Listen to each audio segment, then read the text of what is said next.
Maintenant, nous allons voir sa mission directe auprès de nous.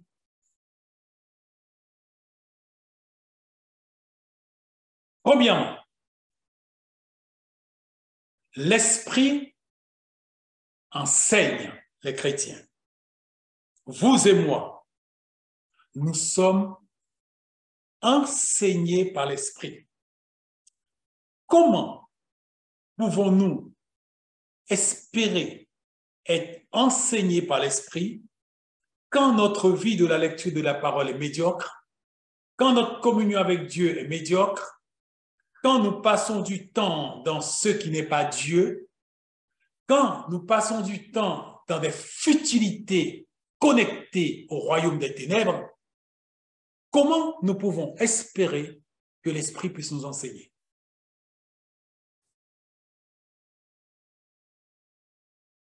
L'Esprit nous rappelle. Vous savez, alors que je vous parle, continuellement, je vois les paroles venir. Ces paroles, je ne les connais pas, mais là, il me rappelle. Il me rappelle. Ce n'est pas de lui, il me rappelle. Oh, il nous rappelle ce qui est de Dieu.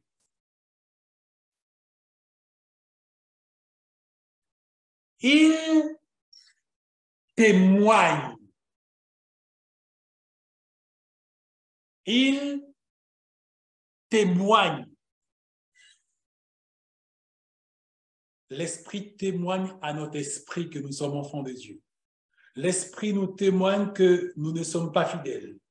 L'Esprit nous témoigne que nous ne sommes pas approuvés. Il témoigne.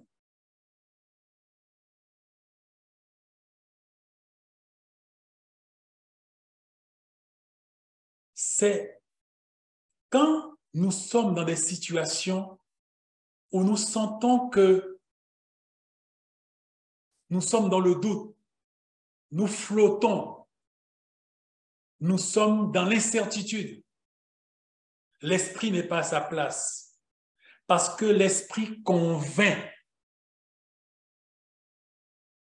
C'est un esprit de conviction.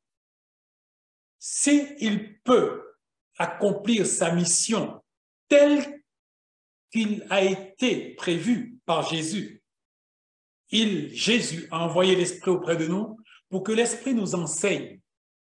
Jésus a envoyé l'Esprit auprès de nous pour que l'Esprit puisse nous rappeler les choses. Jésus a envoyé l'Esprit auprès de nous pour que l'Esprit nous témoigne. Jésus nous a envoyé l'Esprit auprès de nous pour que l'Esprit nous convainc. Je suis avec toi là. Marche. Non, je ne suis pas avec toi. Retourne. Il nous convainc de ce qui relève du dessein de Dieu pour nous. Alors, c'est très important, s'il vous plaît. Relevez tout ça, c'est important. Il nous conduit.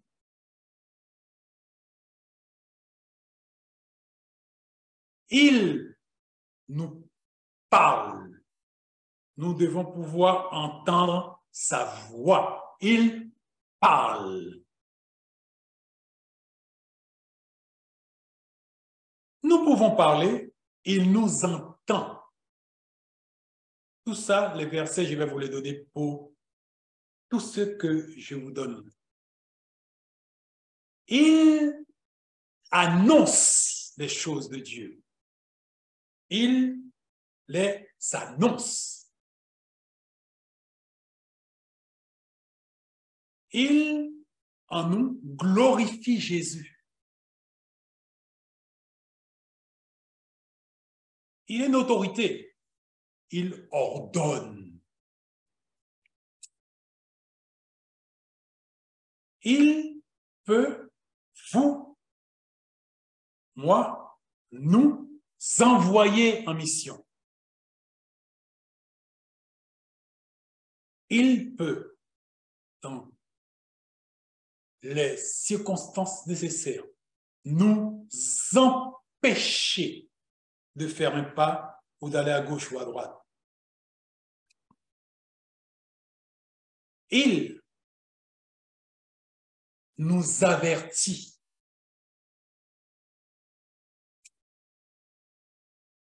Il nous aide.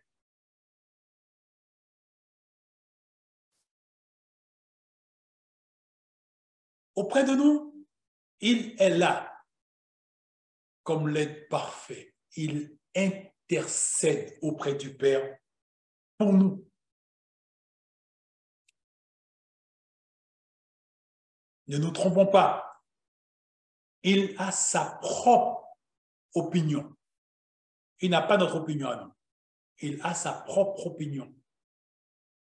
C'est-à-dire, quand il vient pour être près de nous et avec nous, nous ne disposons pas de lui. C'est lui qui dispose de nous. Nous ne disposons pas de lui. C'est lui qui dispose de nous.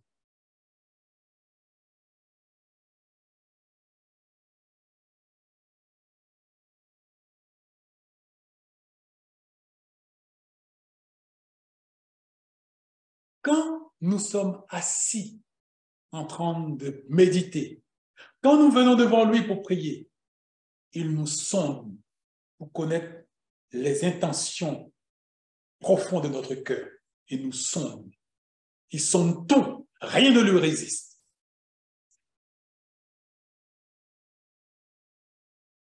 Vous et moi, nous pouvons lui mentir.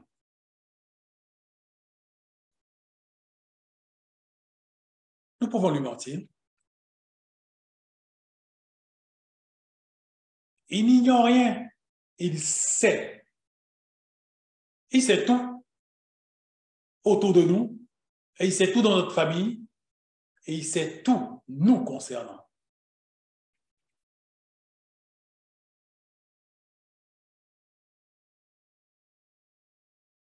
C'est lui qui distribue, entre autres, les dons spirituels. C'est son travail. C'est lui qui les distribue.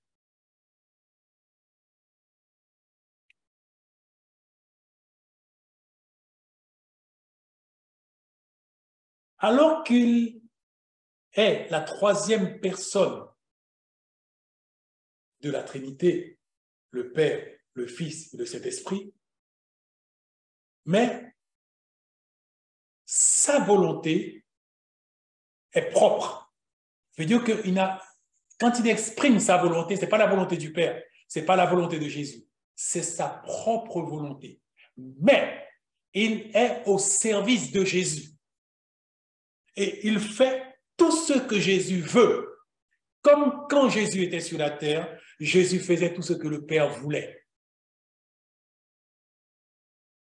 Car Jésus a dit, il prendra de ce qui est de moi pour vous l'annoncer.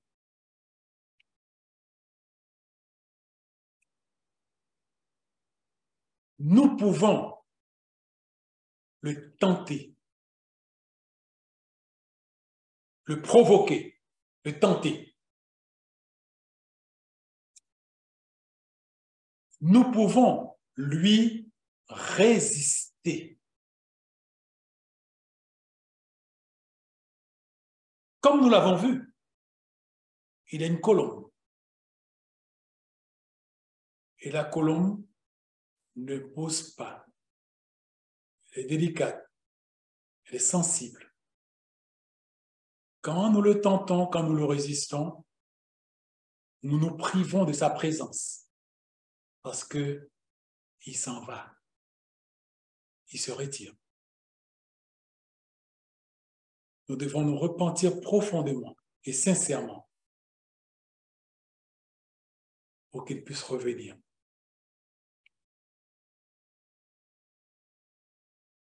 Nous pouvons l'attrister, le rendre triste par notre attitude, notre comportement, nos réactions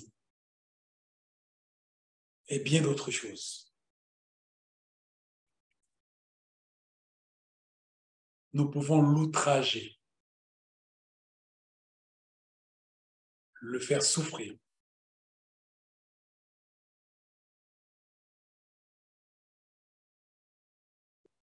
nous pouvons blasphémer contre lui.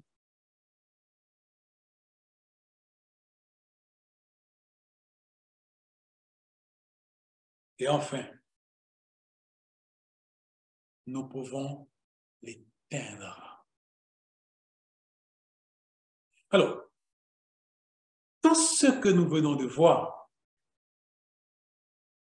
c'est... Quelqu'un a son micro ouvert, s'il vous plaît, c'est très perturbant. Nous enregistrons et ça fait que malheureusement, ça nous crée d'énormes problèmes.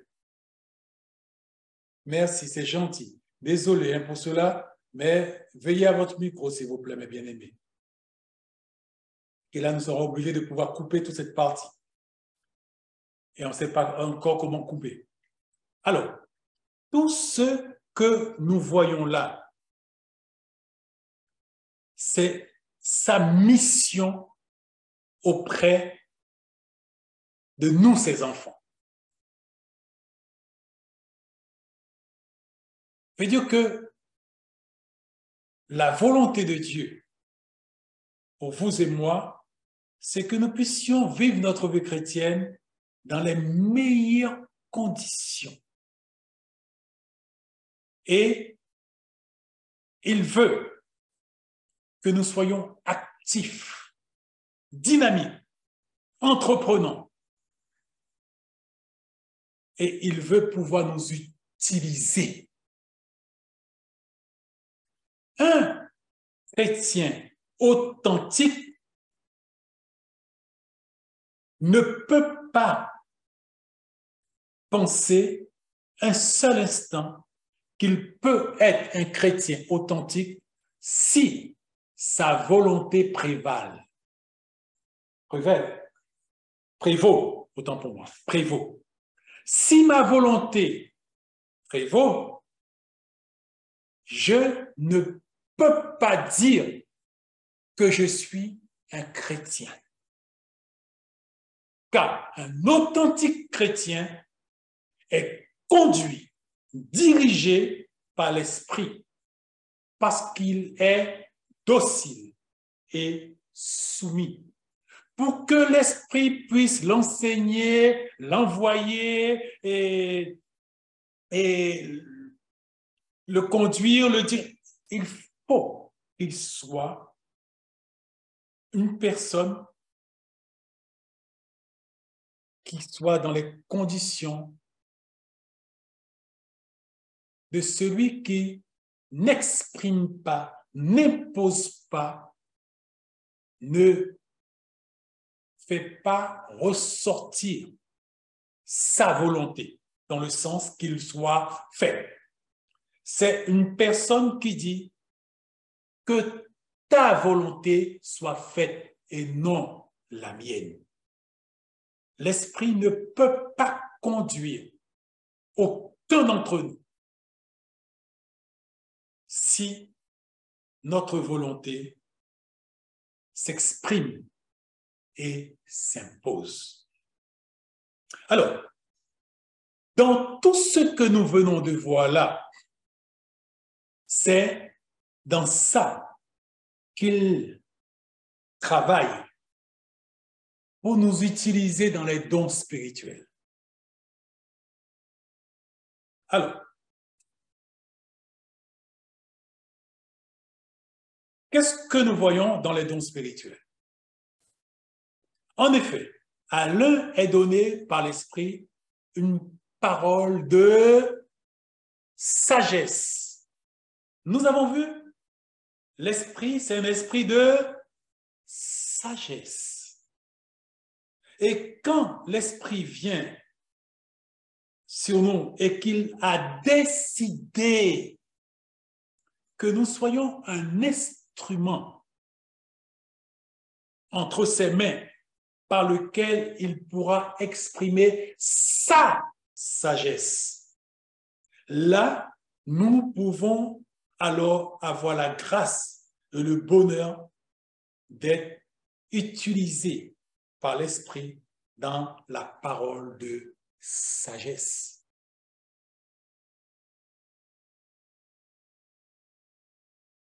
À un autre une parole de connaissance selon le même esprit. Nous avons vu que l'esprit, c'est un esprit qui connaît, il connaît tout. Il connaît ce qui est sur la terre et il connaît ce qui est de Dieu. Et il connaît même les secrets de Dieu. Et c'est pour cela que quand nous sommes un instrument qu'il choisit pour que sa connaissance s'exprime, là, il peut nous utiliser dans une parole de connaissance.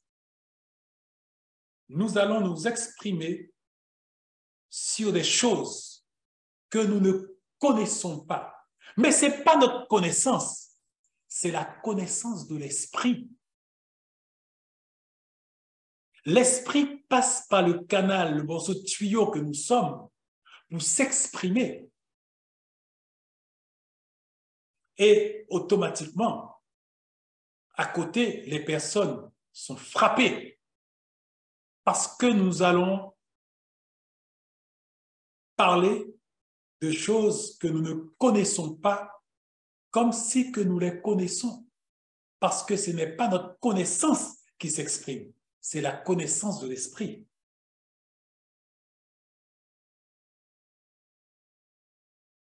À un autre, la foi. Nous l'avons vu. Cet esprit-là, c'est un esprit de foi. La foi, c'est lui-même. Et peut s'exprimer à travers l'un d'entre nous dans le don de foi. Cette personne sera en mesure de pouvoir évoluer dans une foi extraordinaire. Mais cette foi n'est pas de lui. C'est l'esprit de foi qui s'exprime à travers lui. Et là, nous avons l'expression de la foi même que Jésus exprimait quand il était sur la terre. C'est incroyable. Mais là, c'est un don de foi. Par le même esprit, à un autre, le don des guérisons. C'est l'esprit qui guérit. C'est l'esprit qui a la guérison, qui possède la guérison. Et l'esprit peut s'exprimer à travers l'un d'entre nous, à travers le don de guérison. Veut dire, nous ne sommes qu'un instrument par lequel l'esprit va passer pour guérir. Il est important d'accéder doctrinalement à ces choses pour pas qu'une fois que nous sommes utilisés, pour que nous puissions arriver à cette aberration que je guéris, ou j'ai la foi, ou j'ai la connaissance, ou j'ai la sagesse. Ce n'est pas la tienne, ce n'est pas la mienne, ce n'est pas la nôtre. C'est celui de l'esprit. C'est sa propriété. Il ne fait que passer à travers toi, à travers moi, à travers nous. Et il peut s'arrêter de passer.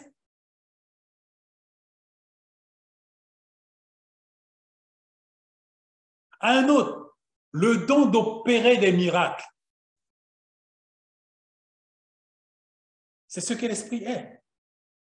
C'est un esprit de miracle. Et il peut passer à travers nous pour accomplir les miracles, les prodiges. À un autre, la prophétie. C'est l'esprit des prophètes qui s'est exprimé depuis l'Ancien Testament, qui s'est exprimé dans le Nouveau Testament et qui continue à opérer encore dans l'Église. Et l'un d'entre nous peut être saisi par l'esprit du prophète et peut être utilisé en tant que prophète. c'est ce que Dieu veut au milieu de nous. C'est sa volonté pour nous. C'est ce qu'il veut, c'est ce qu'il poursuit pour nous.